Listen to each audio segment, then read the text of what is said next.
What's going on? This is Coach Marcus Pro Fan Talk, and we are a little over a day away getting ready for the championship game. You see me rocking. It's a Philly thing. Got mine. Got my hoodie ready to rock and roll. And still looking at these matchups, man. This is a even bout. Man. We match up well all across the board. They got an edge in some places. We got an edge in some places. And it's just going to be a knockdown, drag out. I believe it's going to be a title bout. I'm looking at the Eagles winning 27-17. And I'm looking at it from a standpoint of this going to be a one-score game. And we're going to make something happen late in the game, maybe a turnover or something like that. We get a field goal out of it. That'll take us to a 10-point lead in the victory. But this is going to be a tight game, man. They've got horses in the stable, and they've got a good head coach and a good defensive coordinator. You know what the situation is.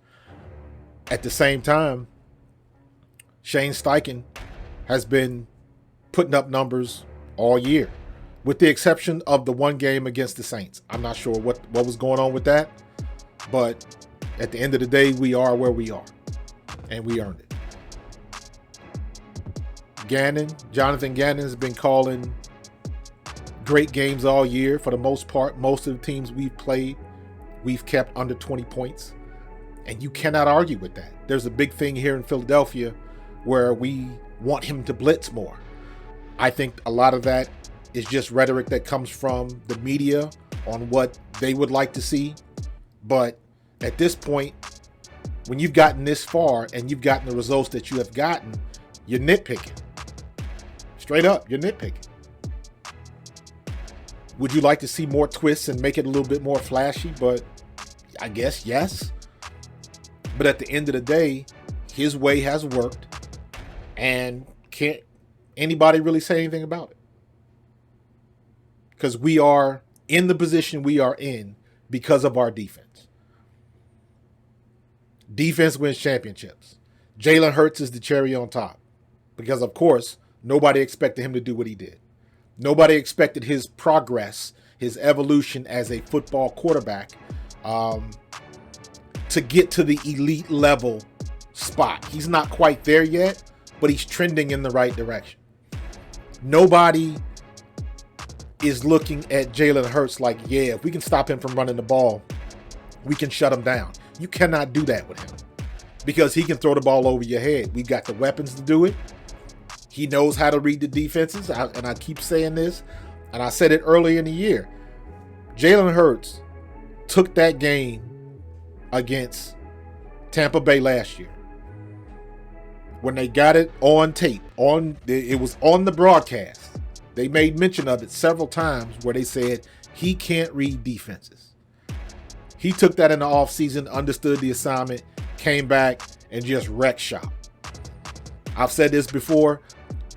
If I was a young quarterback, I don't care if you Brock Purdy, whoever, Justin Fields, if you are a young quarterback, it would behoove you to get in touch with Jalen Hurts and ask him straight up, yo, what did you do in the offseason? Where did you go? Who coached you? What drills did you do? Because the things that he's done this year are so far beyond anyone's expectation, it's not even funny. Nobody in their right mind would have said Jalen Hurts will be good enough to be an MVP candidate, a legitimate MVP candidate. Nobody saw that coming. So he's been off the charts. The games that we lost this year was not because of him. When we lost to Washington that crazy week, we lost to Washington because we turned the ball over. He didn't throw interceptions. We had the ball in our playmakers' hands and they coughed it up. Obviously, the one missed face mask on Dallas Goedert that kept him out of the lineup for like 3-4 weeks or whatever it was. He ended up fumbling the ball. They missed that call. We gave the ball up, though. And then the Quez Watkins, where that would have been a scoring touchdown if he holds on to the ball, and he fumbles it in the open field. And then, of course, the first one was, A.J. Brown. A.J. Brown literally has the ball in his hands, and he can't secure it. And it bounces right to the safety or whoever was covering him. So, saying all that to say, Jalen Hurts has been beyond expectations, beyond anyone's expectations. And for all the people that are out there, and this is where it goes outside of Philadelphia, and the media heads always looking for something to bitch about. That's what it comes down to. Bart Scott and Chris Sims and some of them guys always had some type of excuse. He's not a superstar yet, and I think that's what Bart. And it's like, who cares? He's planning to take his team to a Super Bowl right now. If it was anybody else, you wouldn't say that about. So why it's got to be us? Not to mention all of the postseason awards that we got omitted from. We're not going to win everything, but we should at least be in the conversation when we deserve to be in the conversation. Yes, Nick Sirianni should be in the running for Coach of the Year. Hands down, 14 wins in a season in his second year as a head coach. Come on. He should be in the conversation.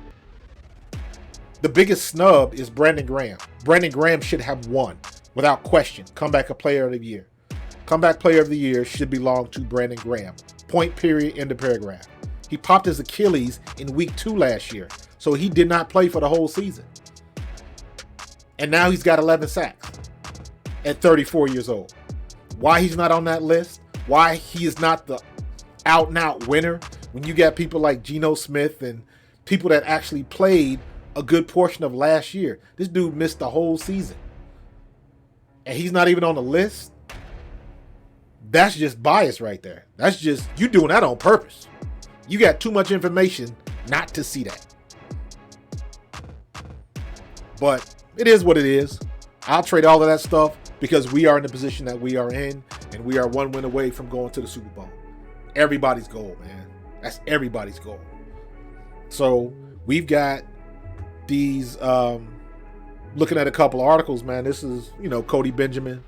This was yesterday about what he matched up the Eagles and the 49ers, and he's got it pretty much how I saw it. It is an even fight. It is an even fight. Now, what I will say is, obviously, I'm going to take Jalen Hurts over Brock Purdy. To me, that's obvious. Running backs, I'll go with McCaffrey. He's just been a beast this year, and I won't say he's a much better running back, but they use him the way I wish Philadelphia would use Miles Sanders and Kenny Gainwell. Miles Sanders can catch, but they just don't put him in those situations often. Christian McCaffrey is just like a Swiss Army knife. They'll put him everywhere, and he can play the position. So I'm not mad at that. It is what it is. Wide receivers, I think we got the edge on that. Avonte Smith, A.J. Brown, and I'll count Dallas Goedert as a wide receiver, even though they count Kittle. So technically you could count it as a wash because we win the battle in the wide receivers, but they win the battle at the tight ends. I don't think so, because I think Goddard is just as good as Kittle's. If he hadn't gotten hurt, you 1-1. You on even ground. So to me, that's a wash. But we do have the advantage at wide receiver, and I do think. And you know what? We haven't heard from Quez Watkins in a while, so I wouldn't be surprised if they try to send him over the top over Hufanga. Because I was watching tape today. I was watching the San Francisco and Las Vegas game, and Hufanga got beat by a tight end, and he got beat bad. So the possibility to go over the top, we might have opportunities in doing that. So we'll see how they draw it up. But offensive linemen, that goes to us, hands down. We got the best offensive linemen in football. Mailata, Sayamalu, Kelsey, Dickerson, Lane Johnson. We got them boys rolling. If we decide that we want to run the ball like we did last week on the Giants, if we can do that successfully and control that line of scrimmage, that's going to be huge for us because we can dictate the tempo. Jason Kelsey, he's a man among boys. He's not the biggest dude in the world, but that joker's technique is unmatched. They talked all of that stuff about Sexy Dexy, Dexter Lawrence, and all of that kind of stuff. And Jason Kelce one-armed him into the dirt. Jason Kelce gets to where he's supposed to be, and he makes the block. So, defensive tackle, our defensive line is just straight solid. Hargrave, Cox, Milt Williams. Milt Williams, I look for a big game out of him. Not to mention, you still got Ndamukong Suh, Linval Joseph. Let's not forget the big vets that have been coming in and making their presence known. And our defensive ends, to me, that's a wash. That's a wash. This dude counts it as even. I agree. Nick Bosa is a baller.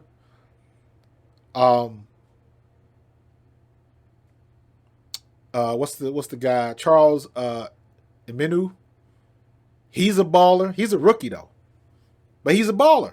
But we got Hassan Reddick, Josh Sweat, Brandon Graham. We bringing 70 sacks to this ball game, man. 75 sacks. That's huge. Bosa led the league in sacks with 18 and a half.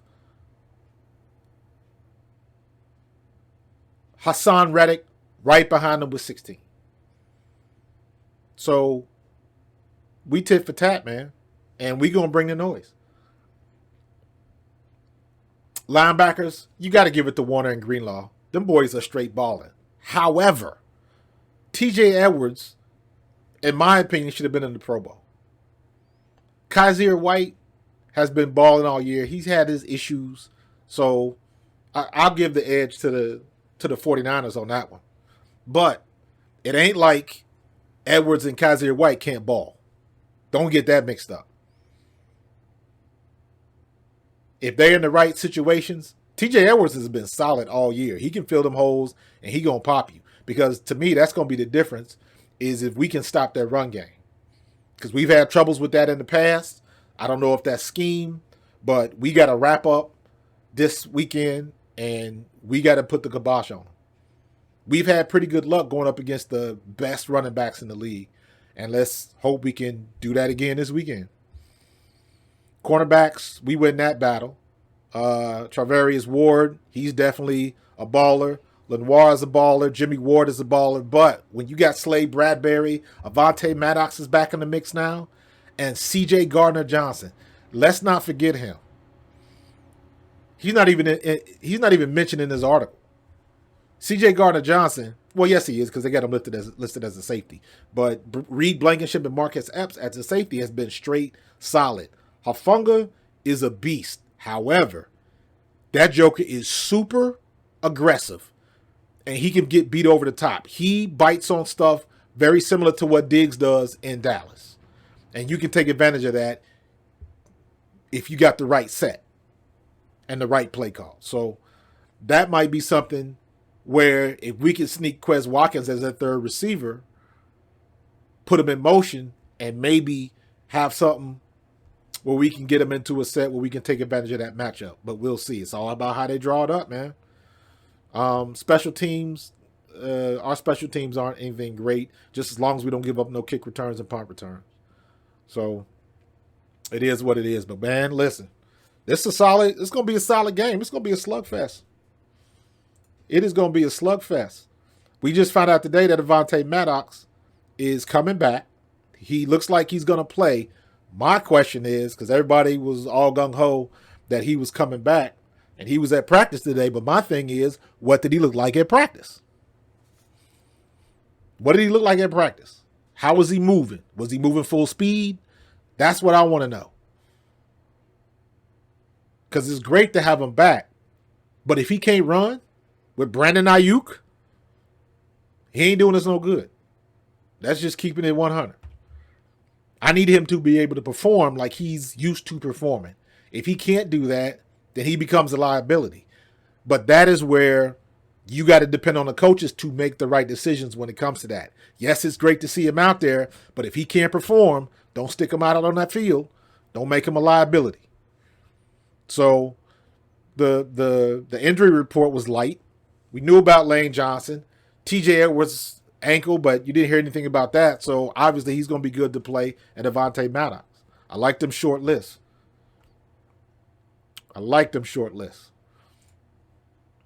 So everybody was talking about this. Jalen Hurts, the Eagles version of Michael Jordan.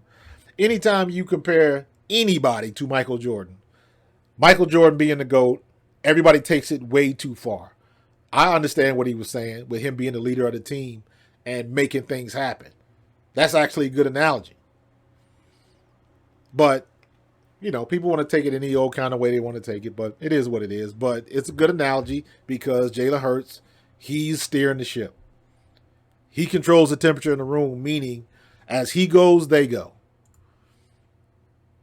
And he keeps everybody calm. We have a very, very good mix of personalities on this team.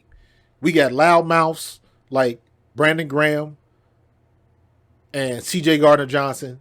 And then we got quiet enthusiasm like Jalen Hurts and James Bradbury. Then you got Slay. Then you got Avonte. Then you got A.J. Brown. So we got a real good balance of people that talk and people that don't. But we always meet in the middle because everybody's about their business and we got ballers. They put their money where their mouth is and on the field, they get it done. So you can talk. So you do need that balance because you do need to talk a little smack every now and then.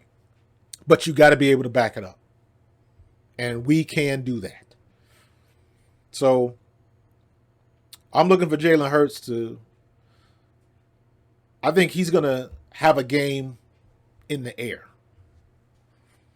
I think they're going to be so focused on shutting down his running game that we're going to throw the ball pretty well.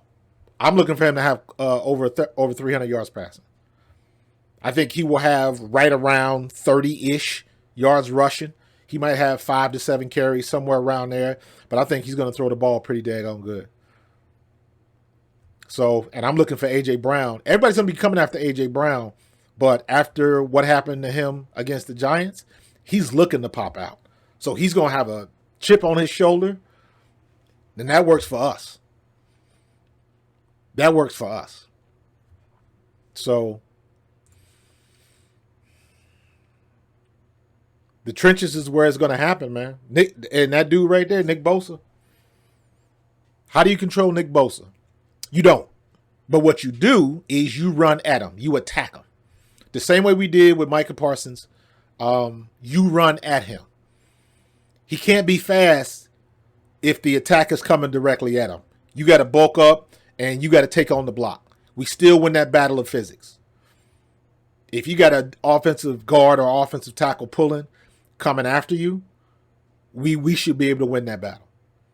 Because we outweigh you by 30, 40 pounds. Now, if they match the set, if they match the formation, and now you got a tight end on them, that means that, hey, Dallas, you gotta get that block, bro. Because he is no joke. But we've come up against good defensive ends before. The best defensive end that has played against us this year, in my opinion, was that dude in Texans for the Texans. I can't remember what his name was. He was I believe he was either the edge rusher or like the hybrid linebacker, but he played the RPO perfectly, and in my opinion, pretty much gave the other teams the blueprint on how to play us. But this dude is pretty good, but you can get hands on him. And you can get around them. Because I watched a little bit of film, and if Dak Prescott can run on him, if Dak Prescott can get around Bosa, I know Jalen Hurts can. But he doesn't have to worry about that because Greenlaw and Warner have so much speed at linebacker. So they kind of make up for that. But we can still take advantage of it. I don't think Jalen Hurts is going to run away with some stuff, but he can still get 5 to 10 when he gets his opportunity. So we'll see what happens. We will definitely see what happens. So What was this? Just some stats from David Lombardi on Twitter. Passing offense, San Francisco, Philadelphia defense 7. Closely matched. Philadelphia offense, San Francisco defense. We both are at number 5. You know, but a lot of this stuff don't really matter because what it comes down to is what you do that week, what your game plan looks like for that week. 49ers, rightfully so, are the best defense in the NFL. But they let Las Vegas put 34 on them. They lost to Chicago. So you could cherry pick times during the season where they looked subpar. And you know what we're going to do? We're going to watch that tape and we're going to figure out what they did and didn't do. And we're going to attack it. That's the way you're supposed to do it. So, and finally, I saw this today and I was like, when is people going to learn? When are y'all going to learn? Everybody that put a daggone jersey on the Rockies, we all know what happened with these fools. Y'all come with that skull nonsense and y'all got your ass whooped right out of the building. So y'all need to be better about that. And clearly, the people in San Francisco didn't get the memo. But that's not the right thing to do. The Niners, the fans done screwed up. Who is this? D.I. Birds on Twitter. So it is what it is, man. But it is going to be a heavyweight fight. It is going to be a heavyweight fight. And this is to go to the big dance, man. All the chips on the table. So all the smack we've been talking, all the smack they've been talking, all of it. And I said before, this is the first time I've seen in a very, very long time where all 4 teams were the best teams in the playoffs. Nobody slipped in. Another team didn't get hurt. We got the 4 best teams playing for the division titles to go to the Super Bowl. And that's the way it should be. So I'm excited. Hope you guys are excited. Get your popcorn ready because it is going to be a game. I got the Eagles coming out on top, 27-17. Go Birds.